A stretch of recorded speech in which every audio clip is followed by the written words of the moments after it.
नमस्ते दोस्तों, स्वागत है आपका मेरे चैनल पे। आज मैं आपको सुनाती हूँ एक ब्राह्मण बालक के कुबेर बनने की प्रेरक कथा।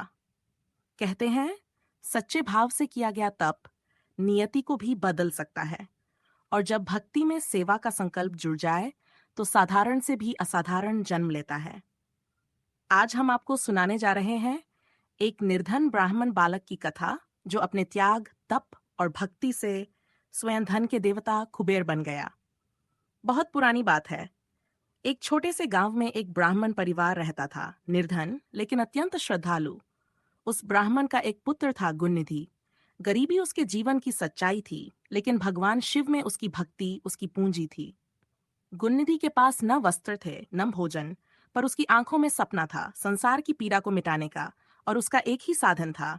एक दिन जब उसने अपनी मां को भूख से तड़पते देखा, उसके मन में कुछ टूट गया, और उसी पल उसने संकल्प लिया, अब मैं अपने लिए नहीं, संपूर्ण मानवता की सेवा के लिए जीऊंगा।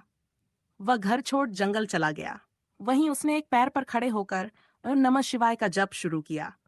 सूरज निकला, अस्त हुआ, ऋतुएं बदलीं, पर उसका तप नहीं टूटा। भूख, प्यास, पीड़ा सब कुछ सहा, पर एक बार भी भगवान शिव के नाम से विमुख नहीं हुआ। असंख्य वर्षों की तपस्या के बाद एक दिन गगन गूंज उठा और भगवान शिव स्वयं प्रकट हुए। उनकी जटाओं से गंगा की धारा बहने लगी। आंखों में करुणा थी, स्वर में मधुरता। शिव बोले, वत्स, तुमने जो तप किया है वह त्रिलोक में अद्भुत है। मांग लो जो भी इच्छा हो। गुणनिधि की आंखों से आंसू बह निकले। उसने हाथ जोड़कर कहा, प्रभु, मुझे धन नहीं चाहिए अपने लिए।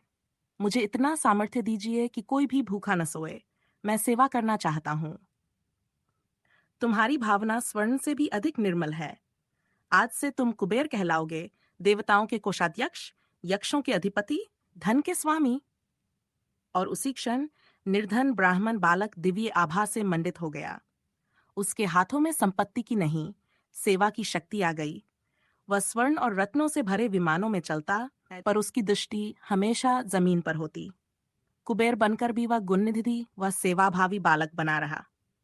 ये केवल एक कथा नहीं, ये अगर मन में सेवा का भाव हो तो स्वयं महादेव भी आपको देवताओं की पंक्ति में खड़ा कर देते हैं। धन की असली योग्यता भव नहीं, सेवा है। तपस्या का फल सत्ता नहीं, संवेदना है। और सच्ची भक्ति केवल अपने लिए नहीं, दूसरों के लिए जीने में है। जय शिव शंकर, जय कुबेर महाराज।